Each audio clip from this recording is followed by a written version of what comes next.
আসসালামু আলাইকুম প্রিয় ফুটবল ফ্যান্স। উয়েফা চ্যাম্পিয়ন লিগে বার্সেলোনা কিন্তু তাদের দ্বিতীয় ম্যাচে ইয়াং বয়েজকে 5-0 গোলের বড় ব্যবধানে কিন্তু হারিয়েছে। এই ম্যাচ নিয়ে কথা বলার আগে একটু পিছনের দিকে ফিরে যাই।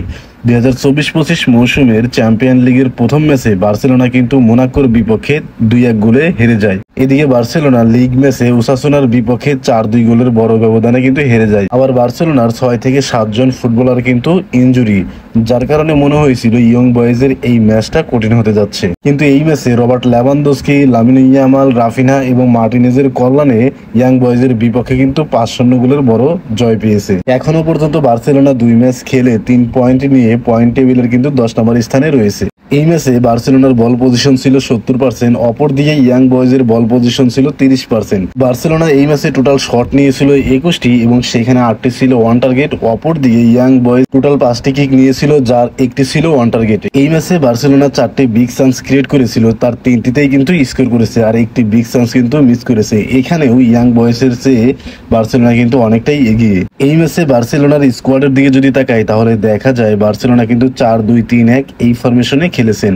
গোলকিপার হিসেবে ছিল পিনা, লেফট ব্যাক এবং রাইট ব্যাক জুলেস কুন্ডে এবং বালদে, তারা কিন্তু দুজনই অসাধারণ পারফর্ম করেছেন এই ম্যাচে।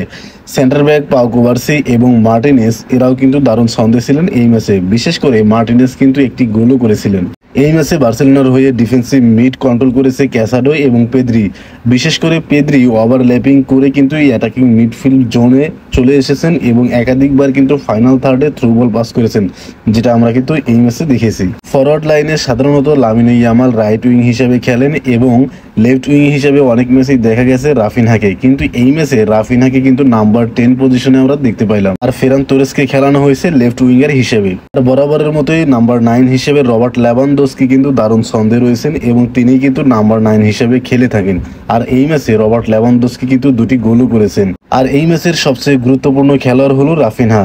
আর রাফিনহাই কিন্তু বর্তমান সময়ে বার্সেলোনার অধিনায়ক। বার্সেলোনার এই ম্যাচ নিয়ে আরো বিশ্লেষণমূলক ভিডিও আসবে, অবশ্যই আমাদের চ্যানেলের সাথেই থাকবেন। ধন্যবাদ।